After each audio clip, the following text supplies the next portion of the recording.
Hey guys, Sam from Manfa's Makes. How are you all? Welcome back to all my returners, and hi to any newbies. It is so great to have you here. Please do stick around a while, and if you like what you see, give me a thumbie. They are free. So you have come back today for another book look.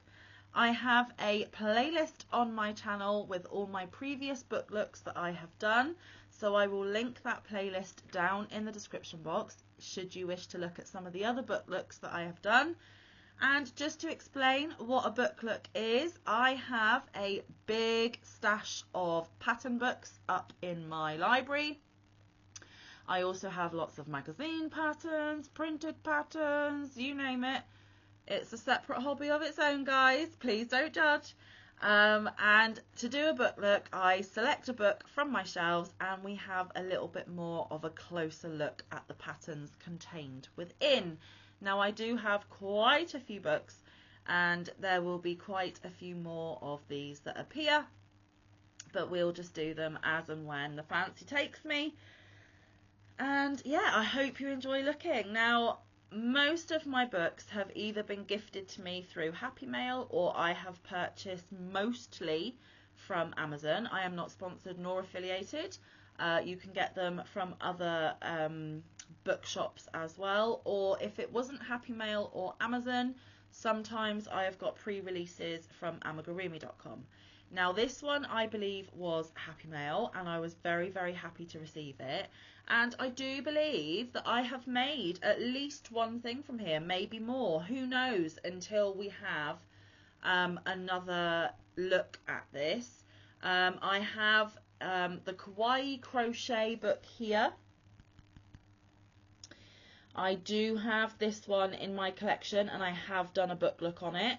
And the Crochet Donut Buddies, I also have that one in my collection, and I have done a book look on it. So like I said, go back on the playlist if you want to go and check these out. It is a David and Charles publication. We are looking today at Kawaii Crochet Garden. 40 super cute amigurumi patterns for plants and more. See if we can get the camera to focus a little better.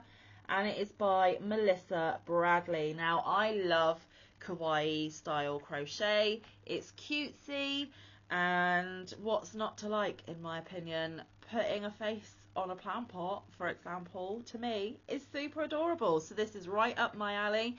And to the lovely person that gifted me this, I am still so super thankful. Thank you very much. Okay, so the first 2 pages are the contents. And another beautiful thing that I love about the Kawaii books is they section the featured patterns into colours. So rather than it be like plants, flowers, gardening tools, you know, because it is the garden that we're looking at, they have basically themed a little bit of everything into colour groups, and I love it. So it gives you the colour groups there: pink, red, orange, yellow, green, blue and purple. We then have a white as well, which is hard for you to see. And then it tells us what page the introduction's on, tools and materials, techniques and stuff like that. So it lists all of that for us. So here is the introduction. I do love how these books are set out. I love the photography in them as well. It is just so super cute. I absolutely love it. So there's a close-up of some of the makes there. Adorable!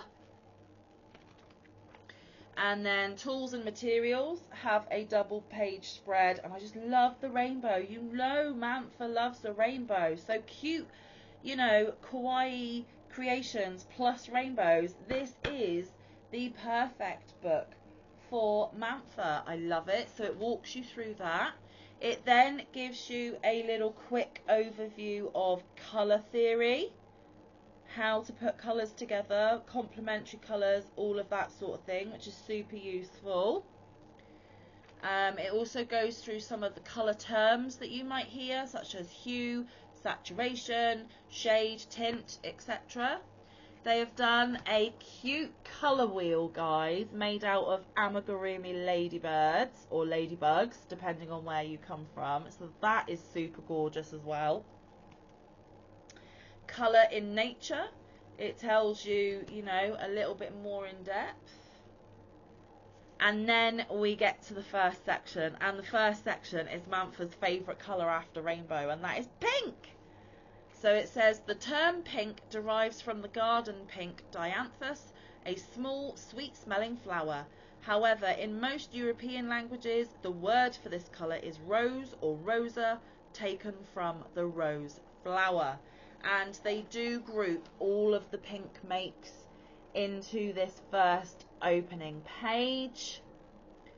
Absolutely glorious. But obviously, guys, say for example you really love this flower here, just because it's in the pink section doesn't mean you need to make it pink. You could make it whatever colour suits you or the person you're making it for. So it's interchangeable. They've chosen to do it this way in colour sections, but you can switch it up and make your own rules. I'm just saying. Okay, so the first pattern, let me just check. So this book is actually written in US terms, and I actually prefer US terminology, even though I am from the UK. So again, that suits me down to the ground. And the first pattern that you get is for this cute little tulip bulb. He even has his little roots underneath him there. I know they're a bit tricky to see because they're white on a white background, but he does have his little tufty roots. Did you know there's a secret language of flowers? Daisies mean innocent or true love. Sunflowers mean love and admiration. And white tulips say I'm sorry. So you get little facts like that scattered throughout the book as well, which is a lovely little touch. Okay, so the next cute little pattern is the rose. Gorgeous. And these are nice, quick little makes, guys. They really are. Okay, next we have the lily. And I don't mind showing you this because it's just listing the materials they used. But where my hand is, I'm covering the pattern because it's copyright. I can't show you the pattern. So there you go, there's a lily. Gorgeous. Then we have a coleus. I think I'm saying that right, not entirely sure, but there's the word coleus. And there it is. Beautiful, beautiful. And the beauty of some of these plants and flowers, well, all of these plants and flowers, guys, is you don't have to maintain them and they'll never die. And that suits Manfa because she's not very green-fingered, funnily enough. Then we have a pattern for a wiggly worm. You could make like your own garden nursery for a little child. Okay. Now we're going into the red section. Red represents magic in nearly every culture, so it is not surprising that garden gnomes traditionally wear red hats. For centuries, the colour red has been used in gardens to add flavour and emotion. And here are all of the red makes featured in this section, including that little ladybug down there. Look at those cute strawberries. They're just gorgeous. They really are. Okay, so the first pattern is the Christmas cactus. There we go. Then we have the ladybug.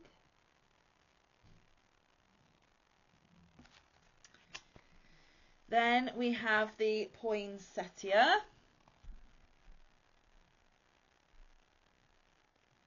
Beautiful. Here's a better picture here of what the top of that poinsettia looks like. Next we have poppies.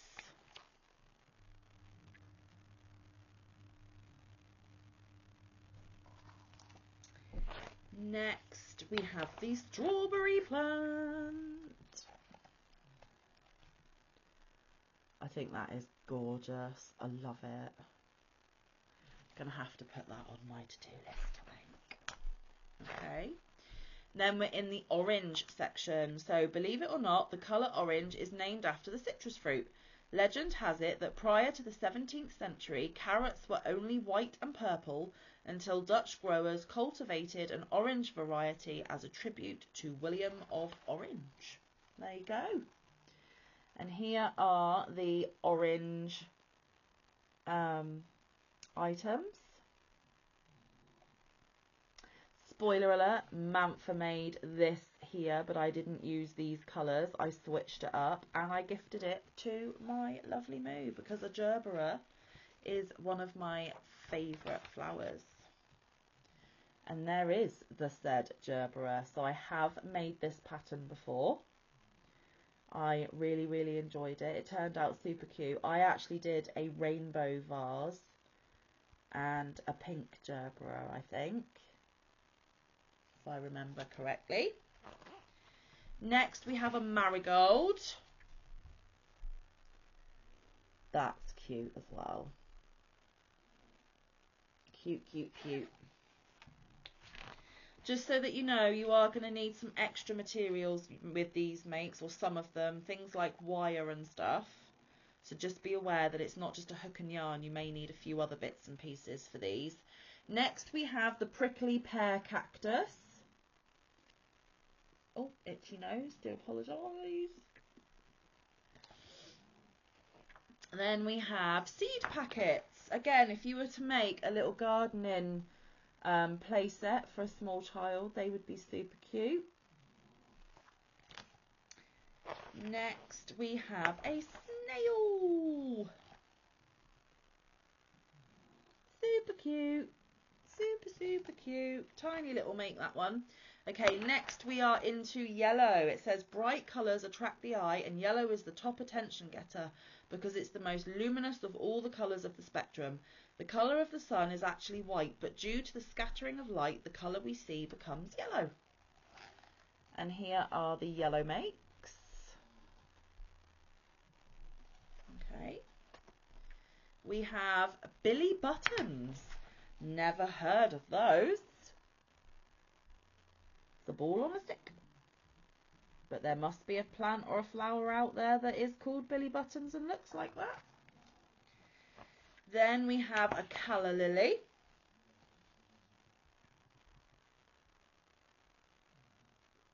Cuteness. Then we have a daffodil bulb. My mum's favourite flower is the daffodil. So I may not put it on the bulb, I may put it on a bit of wire with, you know, the green yarn wrapped on the wire and make a bouquet of those, potentially one day. Then we have the honeybee. Cute tiny little make again. Then we have the sunflower. Now, gerbera is my favourite flower, and then sunflower is my second favourite flower. Okay. Just so bright and cheerful, aren't they? Okay, so then we are into the green section. A complex chemical called chlorophyll gives plants their green colour. Many shades of green have been named after plants or are related to plants, such as moss, forest, lime, sage and mint. And here are the green makes. Okay. So we have the barrel cactus.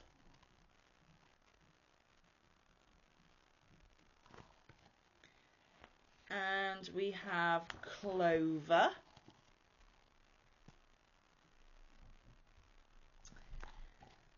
And then we have a fern. He's cute. That fern makes it look like he's got cool hair. Then we have a caterpillar. And I always have to take a breath before I say that word because for many years my 3 small boys called them caterpillars. They got the P and the T mixed up. Caterpillars. So there's him, he's cute. Then we have a watering can.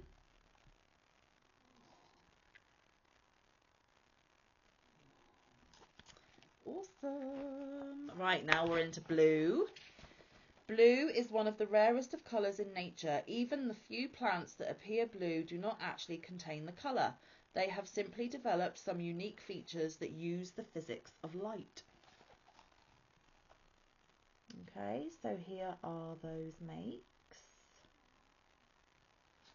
And we have the crocus bulb. Crocuses are super pretty. Then we have the delphinium.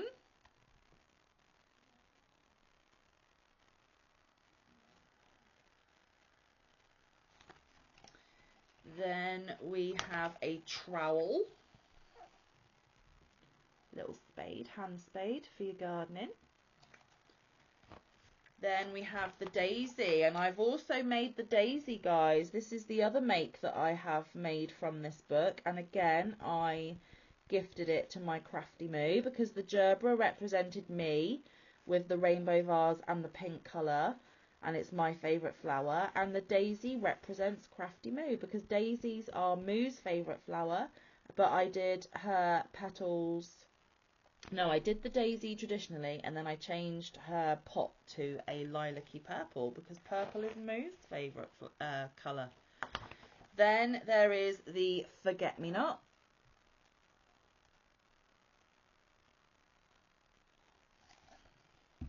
So cute. Next, we're into purple. As early as the 15th century, purple dyes were produced from sea snails.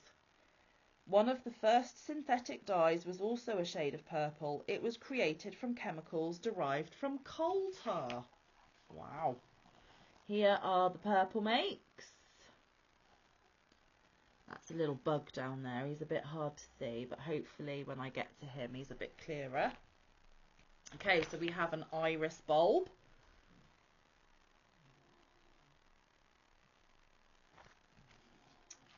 And we have a pansy.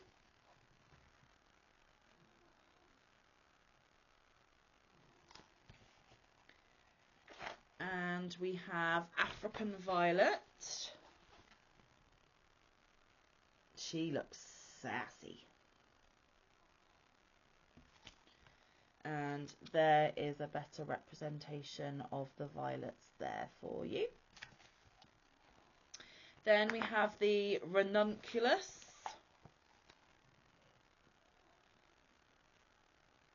And then there is a better top view of that one.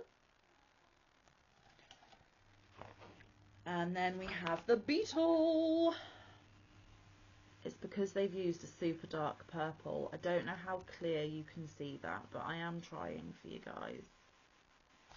There we go. Then we are in the white section. White is not technically a colour, but rather the wavelengths of all the colours combined.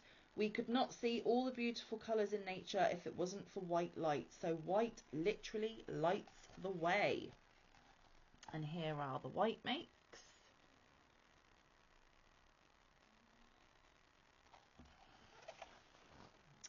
We have the paper white bulb.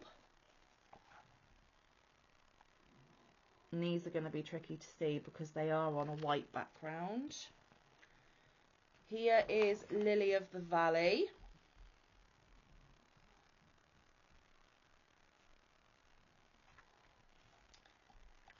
Here we have a moth.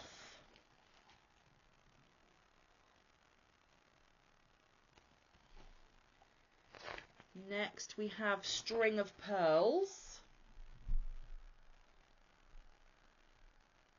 Jazzy hairdo for that one as well. Then we have a water lily.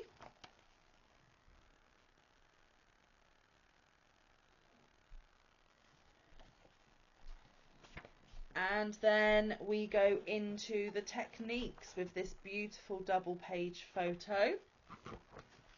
Just open my book up a little better. So useful information. And so like terminology, conversion chart, key to pattern charts, pattern abbreviations, how to read patterns, modifying the design, skill level. Then they walk you through all the basic stitches with words, and then with pictures. And then there are other stitches with words and then pictures.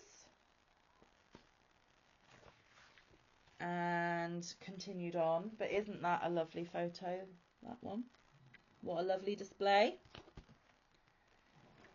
And then a little more on colour work and finishing.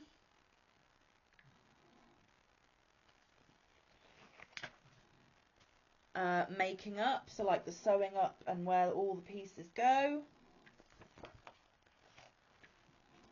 And that's continued on to the next 2 pages as well. And then we have acknowledgements about the author and the index. That's the author there, Melissa Bradley. And that, folks, was Kawaii Crochet Garden by Melissa Bradley. And I hope you enjoyed that, guys. I hope you spotted a few things that you thought were cute and that you enjoyed. It's actually a book that I've made a couple of things from, which makes a change, because normally I say I haven't made anything from it yet, but I have actually made 2 things from that book. So yes, I can actually say I have used it, and I will continue to use it and use it more often. So let me know your thoughts and opinions down below. Like I said, I will link the book look playlist in my description box if you want to go back and look at the other books that are featured there. It will come back around again, guys, at some point in the future so that I can label it, pick my top 3 makes that I want to make, and I've already made 2, so I'll have to pick 3 that I haven't done. But I'm trying not to put the book looks and the label My Libraries too close together. I spaced them out, so it will be quite a way in the future before I label this one. But we will get around to it, because I do like that we have a really good look and then we pick what we want to make. It's 2 completely separate things here on my channel. So yes, go check out any previous book looks should you wish to. Please do come back tomorrow. You're not actually going to see me. I'm actually going to take you for another drive to work, because I haven't done one of those and for a little while, and you guys enjoy it.